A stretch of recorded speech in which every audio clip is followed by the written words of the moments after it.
En termes de fonctionnalité, donc BlueMind, c'est un serveur qui propose une interface web. On va d'abord s'intéresser à l'interface web. Donc au niveau messagerie, alors on ne le cache pas, aujourd'hui au niveau messagerie, c'est un Roundcube qu'on a intégré, qui est un webmail open source classique, qu'on a complètement retémé, sur lequel on a supprimé toute la partie contact, remplacé par nous, toute la partie recherche, beaucoup de choses. C'est une brique qui va évoluer, typiquement dans les roadmaps de BlueMind, notamment avec la 4, c'est le sujet d'un gros travail. Mais déjà aujourd'hui, c'est un webmail qui est assez ergonomique, qui propose différentes vues, des tris évidemment, des redirections, la gestion de son répondeur, la gestion de partage de boîtes aux lettres, la gestion de filtres de façon graphique, les signatures HTML, parce que les gens veulent pouvoir mettre leur logo dans leur signature, la gestion multiple de signatures. Je peux répondre en tant que Pierre Baudraco, président de BlueMind, ou en tant que, des fois, support, si à un moment donné, je veux intervenir au niveau du support de façon générique. Et on a aussi intégré un moteur de recherche full text, Elasticsearch, qui permet des recherches très performantes, puisque une recherche IMAP standard, c'est sur un dossier bien défini, enfin ça a pas mal de contraintes. Avec Elasticsearch, toutes les recherches sont instantanées, vous pouvez dire c'est sur ce dossier, sur tous mes dossiers ou sur toutes les boîtes auxquelles j'ai accès. Donc là je suis dans le webmail. Alors, on a intégré proprement tout ce qui est gestion des invitations de rendez-vous, les flux ICS, où vous pouvez directement valider un rendez-vous depuis votre mail. On va voir les boîtes aux lettres partagées ici.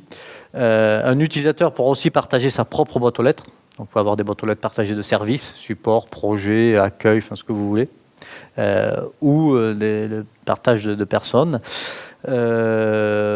En termes de composition, on va trouver soit un éditeur riche, soit un éditeur simple. On va supporter le drag and drop de fichiers directement. Donc, si je veux rajouter une pièce jointe, je peux aller prendre un fichier ici et venir le déposer.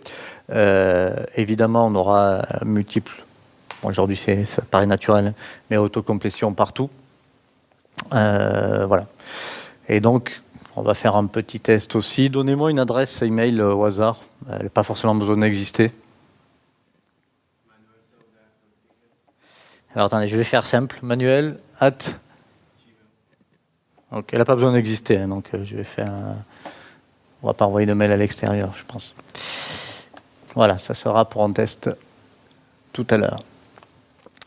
Donc là, on va dire, on est dans du relativement classique. Ce qu'on peut noter au niveau du webmail, c'est qu'on va gérer l'archivage des mails. Alors ça, c'est plutôt côté serveur, mais un mail qui est archivé a une petite symbole ici. L'archivage, en fait, c'est une gestion, c'est ce que dans Zimbra est appelé HSM, Hierarchical Storage Management, donc du stockage hiérarchique. On est capable d'avoir un dépôt principal dans lequel vous avez vos mails, une baie qui est très rapide, mais aussi très chère, et d'avoir un dépôt secondaire, par exemple un petit NAS NFS, dans lequel une bonne partie des mails va être déportée. Et du coup, c'est moins cher, on peut avoir plus de volume.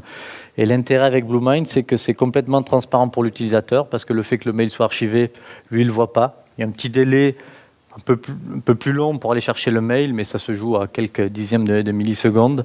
Mais par contre, ça décharge complètement. Non, voilà, donc ça, c'est assez intéressant. En termes ensuite de fonctionnalité, donc ça, c'est la petite clé qui va vers vos préférences. Donc en termes de messagerie, je pourrais activer mon répondeur, par exemple, à partir de demain, le désactiver aussi automatiquement pour éviter le cas de quelqu'un m'envoie un mail, il reçoit un message d'absence de ma part et il me dit oui, tu as encore ton message d'absence activé, n'oublie pas, ou autre. La gestion des filtres graphiques. Donc si je vais rajouter un filtre, on va avoir par exemple si l'émetteur contient Pierre Carlier, je vais dire que je marque le message comme important ou que je le déplace vers n'importe lequel de mes dossiers, elle est ce dossier-là. Donc voilà le filtre que je pourrais déplacer, que je pourrais modifier, etc.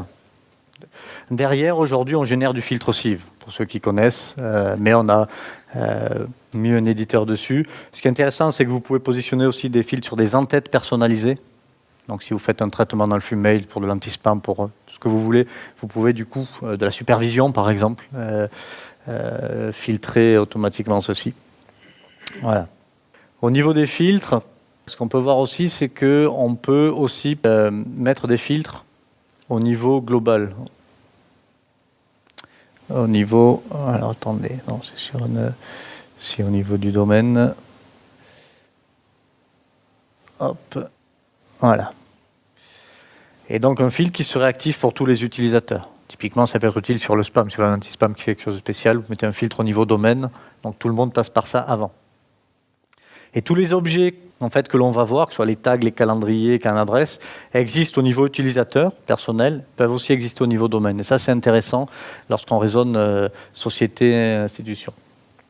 Donc, je vais revenir à mes préférences de messagerie et on va terminer sur l'aspect webmail. Une gestion de multiples identités.